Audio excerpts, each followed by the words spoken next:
ಮಳೆ ಬಿಸಿಲ ಬೇಗೆಯ ಮಧ್ಯೆ ಭಯಂಕರ ಮಳೆ.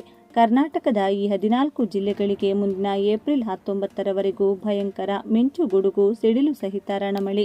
ಬಂಗಾಳ ಕೊಲ್ಲಿಯಲ್ಲಿ ವಾಯುಭಾರ ಕುಸಿತದ ಪರಿಣಾಮ ಸತತವಾಗಿ ಮಿಂಚು ಗುಡುಗು ಸಿಡಿಲು ಹಾಗೂ ಭಯಂಕರ ಗಾಳಿ ಜೊತೆ ಆಲಿಕಲ್ಲು ಮಳೆ ಬೀಳಲಿದ್ದು, ಹವಾಮಾನ ಇಲಾಖೆಯಿಂದ 14 ಜಿಲ್ಲೆಗಳಿಗೆ ಯೆಲ್ಲೋ ಅಲರ್ಟ್, ಕೆಲವು ಜಿಲ್ಲೆಗಳಿಗೆ ಬಿಸಿಲಿನ ಶಾಖದ ಅಲೆ ಎಚ್ಚರಿಕೆ ನೀಡಿದ್ದು, ಕೆಲವು ಜಿಲ್ಲೆಗಳಿಗೆ ಭಯಂಕರ ಗಾಳಿ ಜೊತೆ ಆಲಿಕಲ್ಲು ಸಹಿತ ಮಳೆ ಎಚ್ಚರಿಕೆಯನ್ನು ನೀಡಲಾಗಿದೆ. ಬನ್ನಿ, ಇಷ್ಟಕ್ಕೂ ಯಾವ ಜಿಲ್ಲೆಗಳಲ್ಲಿ ಮಳೆ ಬೀಳಲಿದೆ? ಇವತ್ತಿನಿಂದ ಸತತವಾಗಿ ಏಪ್ರಿಲ್ 19ರವರೆಗೂ ಕೂಡ ಎಲ್ಲೆಲ್ಲಿ ಮಳೆ ಇರಲಿದೆ ಹಾಗೂ ಪ್ರತಿ ಗಂಟೆಗೆ 50ರಿಂದ 60 ಕಿಲೋಮೀಟರ್ ವೇಗದಲ್ಲಿ ಬೀಸುವ ಭಯಂಕರ ಗಾಳಿಯಿಂದ ಹಾನಿಯಾಗಬಹುದಾದ ಸಾಧ್ಯತೆ ಇದ್ದು, ಎಲ್ಲ ಸಾರ್ವಜನಿಕರು ಅಗತ್ಯ ಮುನ್ನೆಚ್ಚರಿಕೆಯ ಕ್ರಮಗಳನ್ನು ತೆಗೆದುಕೊಳ್ಳಲು ಸೂಚಿಸಲಾಗಿತ್ತು.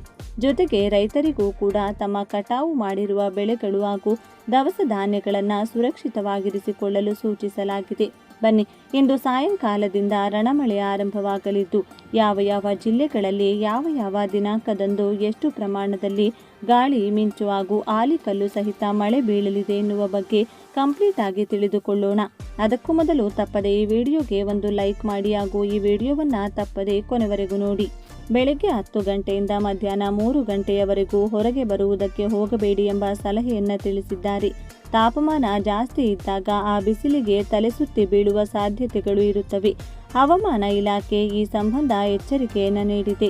ಬೀದರ್, ಕಲಬುರಗಿ, ಯಾದಗಿರಿ, ರಾಯಚೂರು, ವಿಜಯಪುರ, ಬಾಗಲಕೋಟೆ, ಕೊಪ್ಪಳ, ಗದಗ ಜಿಲ್ಲೆಗಳಲ್ಲಿ ಏಪ್ರಿಲ್ 15ರಿಂದ ಏಪ್ರಿಲ್ 18ರವರೆಗೂ ಉಷ್ಣ ಅಲೆಗಳು ಬರುವ ಸಾಧ್ಯತೆ ಹೆಚ್ಚಾಗಿದೆ. ಬೆಂಗಳೂರಿನಲ್ಲಿ ಮುಂದಿನ 5 ದಿನಗಳಲ್ಲಿ ಗರಿಷ್ಠ ಉಷ್ಣಾಂಶ ಸುಮಾರು 37ರಿಂದ 38 ಡಿಗ್ರಿ ಸೆಲ್ಸಿಯಸ್ ಆಗುವ ಸಾಧ್ಯತೆ ಇದೆ. ಈ ಹೀಟ್ ವೇವ್ ಜೊತೆಗೆ ಮಳೆಯಾಗುವ ಸಾಧ್ಯತೆಯೂ ಇದೆ. ಉತ್ತರ ಒಳನಾಡಿನಲ್ಲಿ ಟ್ರಫ್ ಇರುವುದರ ಹಿನ್ನೆಲೆಯಲ್ಲಿ ಕರ್ನಾಟಕದ ಕರಾವಳಿ, ಉತ್ತರ ಹಾಗೂ ದಕ್ಷಿಣ ಒಳನಾಡಿನ ಕೆಲವು ಕಡೆ ಮಳೆಯಾಗಲಿದೆ ಎಂದು ಹವಾಮಾನ ಇಲಾಖೆ ತಿಳಿಸಿದೆ. ಬೆಂಗಳೂರು, ರಾಮನಗರ, ಮೈಸೂರು, ಮಂಡ್ಯ, ಹಾಸನ, ಚಿಕ್ಕಮಗಳೂರು, ದಕ್ಷಿಣ ಕನ್ನಡ, ಉಡುಪಿ, ಕೊಪ್ಪಳ, ಗದಗ, ಹಾವೇರಿ, ಧಾರವಾಡ, ಬಾಗಲಕೋಟೆ ಭಾಗದಲ್ಲಿ ಮಳೆಯಾಗುವ ಸಾಧ್ಯತೆ ಇದೆ.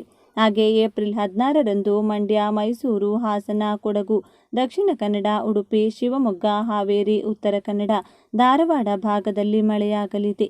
ಆದರೆ ಬಿಸಿಲಿನ ತಾಪಮಾನ ಹೆಚ್ಚಿರುವ ಕಾರಣ ಹೊರಗೆ ಹೋಗುವವರು ಸ್ವಲ್ಪ ಎಚ್ಚರಿಕೆಯಿಂದ ಇದ್ದರೆ ಬಹಳ ಉತ್ತಮ. ಇಲ್ಲಾಂದ್ರೆ ಅನಾರೋಗ್ಯಕ್ಕೆ ದಾರಿ ಮಾಡಿಕೊಟ್ಟಂತೆ ಆಗುತ್ತದೆ.